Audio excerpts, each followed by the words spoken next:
അടിവരയിട്ട് തന്നെയാണ് പറയുന്നത്. ഗൗരവം ഉൾക്കൊണ്ടുകൊണ്ട് അതിനോട് നടത്തിയ ആദ്യ പ്രതികരണം എന്ന് പറയുന്നത് യൂത്ത് കോൺഗ്രസിന്റെ പ്രസിഡന്റ് സ്ഥാനത്ത് നിന്ന് ഒഴിവാക്കിയെന്ന് മാത്രമല്ല 2 ദിവസത്തിനുള്ളിൽ അയാളെ കോൺഗ്രസ് രാഷ്ട്രീയത്തിൽ നിന്ന് ഒഴിവാക്കി എന്ന് പറയുമ്പോൾ കോൺഗ്രസ് രാഷ്ട്രീയം പറയാൻ കഴിയുന്ന ലക്ഷക്കണക്കിന് പ്രാഥമിക അംഗങ്ങളിൽ അയാളില്ല എന്നുള്ളതാണ് യാഥാർത്ഥ്യം. ഇതുപോലൊരു നിലപാട് സമീപകാല ചരിത്രത്തിൽ ഏതെങ്കിലും ഒരു രാഷ്ട്രീയ പാർട്ടി സ്വീകരിച്ചിട്ടുണ്ട്? ആർഷോ പാലക്കാട് നിന്ന് വരുന്ന ആളല്ലേ? PK ശശിക്കെതിരെ ആരോപണം ഉണ്ടായ ഘട്ടത്തിൽ ശശിയുടെ തീവ്രത അന്വേഷിക്കാൻ പാർട്ടിക്കകത്ത് സംവിധാനമുണ്ടാക്കി അതിൽ തീർപ്പ് കൽപ്പിച്ച ആളുകളല്ലേ? അത് ഞങ്ങളുടെ നിലപാട് അതാണോ? ഞങ്ങൾ സ്വന്തമായ ഒരു അന്വേഷണ കമ്മീഷനിൽ വിശ്വസിക്കുന്നില്ലെന്നേ. സംഘടനാപരമായി ഞങ്ങൾക്ക് സ്വീകരിക്കാവുന്ന നടപടികൾ ഞങ്ങൾ സ്വീകരിച്ചു. ഒരാൾക്കൂട്ടം പറയുന്നതിനോട് ഉത്തരവാദിത്തപ്പെട്ട രാഷ്ട്രീയ പാർട്ടിക്ക് പ്രതികരിക്കേണ്ട ഒരു കാര്യമില്ലെന്നേ. പോരാളി ഷാജി പറയുന്നതിന്റെ ഉത്തരവാദിത്വം CPM ഏറ്റെടുക്കുമോ? ഞങ്ങളെ സംബന്ധിച്ച് ഞങ്ങളൊരു രാഷ്ട്രീയ പാർട്ടിയല്ലേ? എന്തുകൊണ്ടാണ് കോൺഗ്രസ് നേതൃത്വത്തോട് ഹൂ കെയേഴ്സ് എന്ന നിലപാട് അണികൾ തീരുമാനിക്കുന്നത് അല്ലെങ്കിൽ സ്വീകരിക്കുന്നത്? എന്തൊരു വലിയ സൈബർ ഹൂളിഗാനിസമാണ് നടക്കുന്നതെന്ന് ഒന്ന് ഓർത്തു നോക്കൂ. ഒരു പരാതി നൽകി എന്നതിൻ്റെ പേരിൽ ഒരു പെൺകുട്ടി വളഞ്ഞിട്ട് ആക്രമിക്കപ്പെടുകയാണ്, വ്യക്തിഹത്യയ്ക്ക് സ്വഭാവഹത്യയ്ക്ക് വിധേയമാവുകയാണ്. അതിന് ഡോഗ് വിസിൽ നൽകാൻ നേതാക്കൾ തന്നെ വരുന്നു. ഞങ്ങൾ അതിജീവിതയ്ക്കൊപ്പമാണ് എന്ന് ചില നേതാക്കൾ എന്നിട്ട് അവകാശപ്പെടുകയും ചെയ്യുന്നു. പാർട്ടി മാധ്യമങ്ങൾ ചെയ്യുന്ന കാര്യം ഞാൻ നേരത്തെ പറഞ്ഞു. ഇതെങ്ങോട്ടാണ് പോകുന്നത്? അഭിലാഷേ, അതിലേക്ക് ഞാൻ വരാം. അതിനു മുൻപ് ബഹുമാന്യനായ ആർഷോ CPM-നെ പ്രതിനിധീകരിച്ചുകൊണ്ട് അദ്ദേഹം പറഞ്ഞതെന്താ? കോൺഗ്രസിനകത്ത് പല നിലപാടുകളുണ്ട്, ഞങ്ങൾക്കുള്ളത് ഒറ്റ നിലപാടാണ്. എൻ്റെ ചോദ്യം, CPM-ന്റെ ഇത്തരം വിഷയങ്ങളിലുള്ള ആ ഒറ്റ നിലപാട് എന്താ? ആർഷോ പാലക്കാട് നിന്ന് വരുന്ന ആളല്ലേ? PK ശശിക്കെതിരെ ആരോപണം ഉണ്ടായ ഘട്ടത്തിൽ ശശിയുടെ തീവ്രത അന്വേഷിക്കാൻ പാർട്ടിക്കകത്ത് സംവിധാനമുണ്ടാക്കി അതിൽ തീർപ്പ് കൽപ്പിച്ച ആളുകളല്ലേ? അത് ഞങ്ങളുടെ നിലപാട് അതാണോ?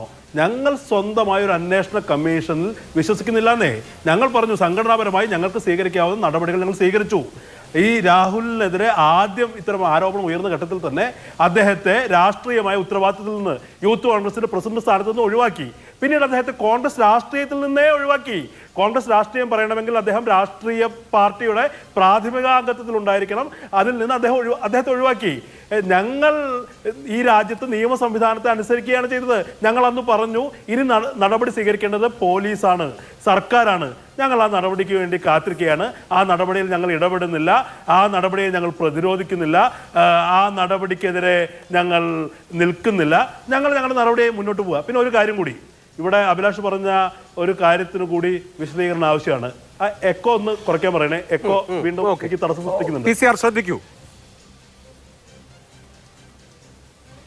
പറഞ്ഞോളൂ. ഇവിടെ രാജ്മോഹൻ ഉണ്ണിത്താനെതിരെ കോൺഗ്രസ്സുകാർ പറയുന്നു. കോൺഗ്രസിന്റെ ഉത്തരവാദിത്തപ്പെട്ട ഒരു നേതാവും ഉത്തരവാദിത്തപ്പെട്ട ഒരു അംഗവും അദ്ദേഹത്തിനെതിരെ പറഞ്ഞിട്ടില്ലെന്നേ. പിന്നെ ചില പഴയ കാര്യങ്ങളൊക്കെ ചിലർ ഉയർത്തി കാണിക്കുമ്പോൾ നമുക്ക് മനസ്സിലാക്കേണ്ടത് എന്താ?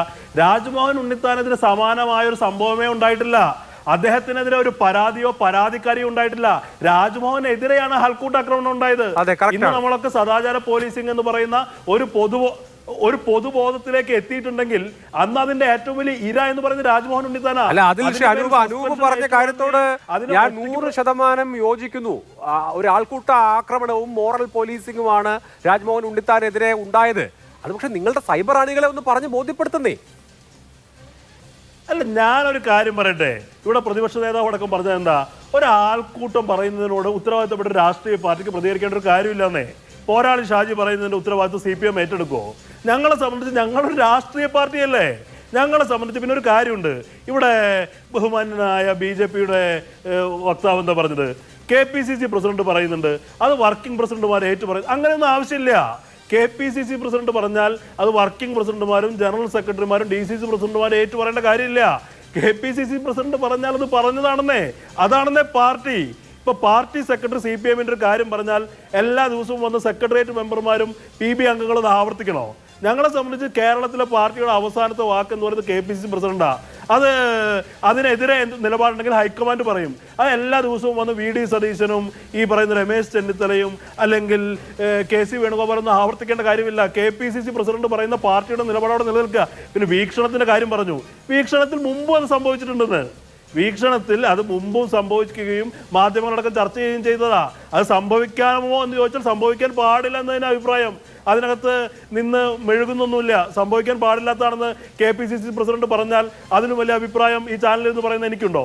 KPCC പ്രസിഡന്റ് പറഞ്ഞു, അതിന്റെ മാനേജിംഗ് ഡയറക്ടർ പറഞ്ഞു സംഭവിക്കാൻ പാടില്ലാത്തൊരു കാര്യം സംഭവിച്ചു, അതൊരു തെറ്റാണെന്നേ. അതിനെക്കുറിച്ച് ഇന്റേണൽ ആയാലും നടപടി എടുക്കേണ്ടത് അത് ബന്ധപ്പെട്ടവർ അതെടുത്തോളും. അപ്പോ ഞങ്ങളെ സംബന്ധിച്ച് ഇക്കാര്യത്തിൽ ഒറ്റ നിലപാടാണ്. ഞാൻ പറഞ്ഞില്ലേ, അല്ല ഞാനതൊന്ന് പൂർത്തീകരിക്കട്ടെ. ഇവിടെ ഇതിന്റെ ആദ്യഘട്ടത്തിൽ ഇത്തരം ഒരു പരാതി വരുമ്പോൾ ഒരു ലിഖിതമായ പരാതിയോ ഒരു ഇരയോ മുൻപിൽ വരാഞ്ഞിട്ട് പോലും ഞങ്ങൾ അതിന്റെ ഗൗരവം മനസ്സിലാക്കി. കേരള രാഷ്ട്രീയത്തിൽ സമീപകാല ചരിത്രത്തിൽ ഇല്ലാത്ത വിധത്തിൽ യൂത്ത് കോൺഗ്രസ് പ്രസിഡന്റ് സ്ഥാനത്ത് നിന്ന് അതുവരെ വലിയ സ്വീകാര്യതയുള്ള ഒരു ചെറുപ്പക്കാരനെ ഞങ്ങളങ്ങ് മാറ്റുകയാണ്. അന്ന് ഞങ്ങളോട് അത് എക്സ്പ്ലനേഷൻ ആവശ്യമുള്ള വാചകമാണ്. ഗൗരവം മനസ്സിലാക്കിയോ? രമേശ് ചെന്നിത്തല മുൻ KPCC പ്രസിഡന്റ്, കേരളത്തിലെ മുതിർന്ന കോൺഗ്രസ് നേതാവ് ഇന്നലെ പറഞ്ഞ എന്താ?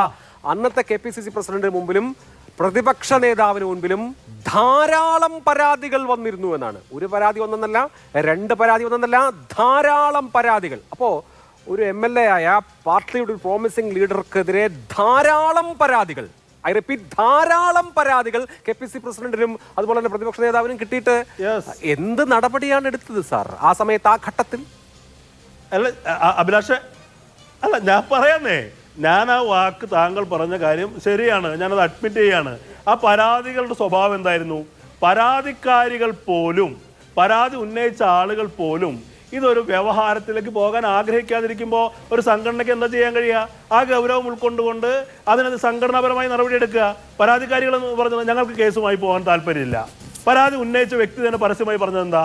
ഞാൻ ഇപ്പോഴും ഈ പറയുന്ന വ്യക്തി എൻ്റെ സുഹൃത്താണ്, അദ്ദേഹത്തെ കറക്റ്റ് ചെയ്യണം, അദ്ദേഹം നവീകരിക്കപ്പെടണം. അങ്ങനെ പറയുമ്പോൾ ഒരു സംഘടനയ്ക്ക് ഈ പരാതി പോലീസ് സ്റ്റേഷനിൽ കൈമാറാൻ പറ്റുമോ? ഇവിടെ CPMന്റെ സമീപനം അല്ലാന്നേ. ഞങ്ങൾ പരാതി ഉണ്ടായിട്ടും സംഘടനാപരമായി ഒത്തുതീർക്കാനല്ല ശ്രമിച്ചത്.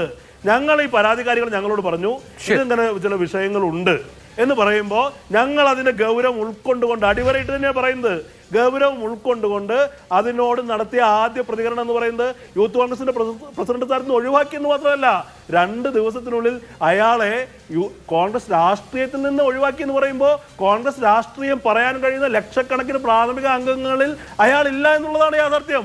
ഇതുപോലൊരു നിലപാട് സമീപകാല ചരിത്രത്തിൽ ഏതെങ്കിലും രാഷ്ട്രീയ പാർട്ടി സ്വീകരിച്ചിട്ടില്ല. പക്ഷേ അതല്ലല്ലോ നമ്മള് പാലക്കാട് കണ്ടത്. നമ്മള് കണ്ടത് പാലക്കാട്ടെ ഓൾ ഇൻ ഓൾ ആയി കോൺഗ്രസിന്റെ UDFന്റെ ആത്മാവും ശരീരവുമായി രാഹുൽ മാങ്കൂട്ടത്തിൽ നിൽക്കുന്നതാണ്. മുഴുവൻ ഷോയും രാഹുൽ മാങ്കൂട്ടത്തിലേതായിരുന്നു. പാർട്ടിക്ക് അതിൽ അറിവുണ്ടായിരുന്നോ ഇല്ലയോ അങ്ങനെയൊക്കെ പറയാൻ കഴിയുമോ എനിക്കറിയില്ല. രാഹുൽ ആയിരുന്നു പാലക്കാട്ടെ കോൺഗ്രസ്. ഈ തദ്ദേശ തെരഞ്ഞെടുപ്പിൽ കോൺഗ്രസിന്റെ മുഖം രാഹുൽ ആയിരുന്നു. എനിക്ക് ഉത്തരണ്ടേ.